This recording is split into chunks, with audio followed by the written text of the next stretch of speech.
Phantom limb syndrome, coined by Silas Weir Mitchell, is a phenomenon that commonly occurs after amputation. The amputee may experience feelings of acute pain or simply feel that the limb is still there, although they are consciously aware of its removal. Studies by people such as Walter Penfield, V.S. Ramachandran, and W. Hairston have confirmed the validity of the syndrome and have shown how it is possible. One of the most infamous cases of phantom limb syndrome is the one of a Civil War surgeon by the name George Dedlow.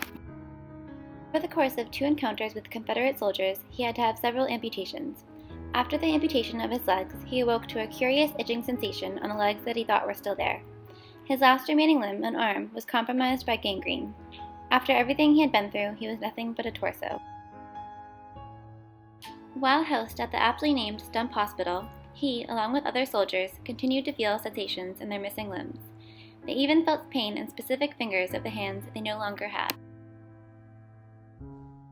The case takes a strange turn when Dedlow goes to a seance.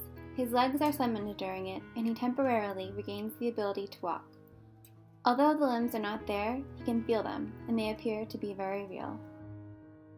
This account is entirely fictional. However, it represents a time when people were becoming amputees at an alarming rate due to the Civil War. Silas Weir Mitchell, a famed neuroscientist, wrote this story in the magazine The Atlantic, and many people at the time thought that the story was true.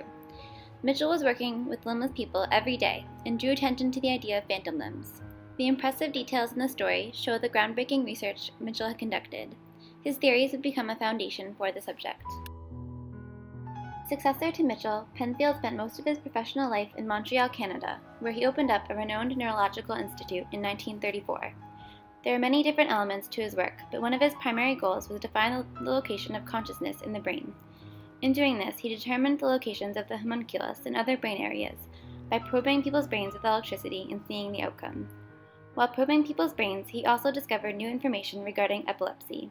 He attempted to find the seat of consciousness while doing this, but never succeeded. This is Walter Penfield's homunculus. It lies in the somatosensory cortex of primates and contains a complete body map. Some areas are much more sensitive than others, so they take up more space in the cortex. Interestingly, people born without limbs have a body map similar to the one of people with limbs. Therefore, they can experience phantom sensations. This suggests that the body map of the somatosensory cortex is a hardwired feature of our brains. V.S. Ramachandran and several others found that when a person lost their arm and hand, they could feel the phantom arm when their face was touched. In one experiment, when water was trickled on the face of a subject, the hand felt warmth. This was similar with vibrations. This shows that the face area of the primary somatosensory cortex may have overtaken the area for the hand and arm, which was not receiving any feedback from the neurons in the peripheral nervous system. Now we will look at how touch sensation functions normally. These are all cutaneous receptors related to touch. 3 nerve endings, circled in the picture, are most sensitive to temperature change and pain, although all of them contribute in some manner. Imagine that your hand has brushed up against a cold table. In order for you to consciously be aware of this, the 3 nerve endings are activated. The pressure from the touch allows an influx of sodium ions into the cell, which allows the cell to pass the firing threshold.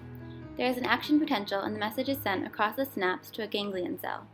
The message then travels to the central nervous system. As shown by this picture, the message goes through the receptors through an afferent neuron, which means it is going to the brain rather than away from it. The message travels to the spinal cord before it goes to the brain. The message could go to a variety of different places, including the somatosensory cortex and the thalamus.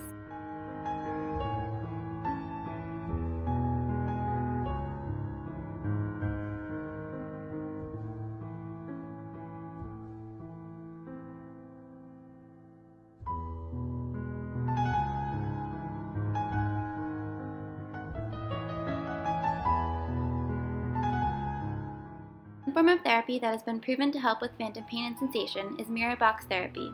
With this, a person places their actual hand or leg in one side of the apparatus. They then place their phantom hand or leg in the other side. With the mirror, they appear to have 2 limbs. They are then told to move both of them in the same way. The brain will receive visual feedback that the hand or leg is still there, and the neurons in the area of the limb in the somatosensory cortex are activated.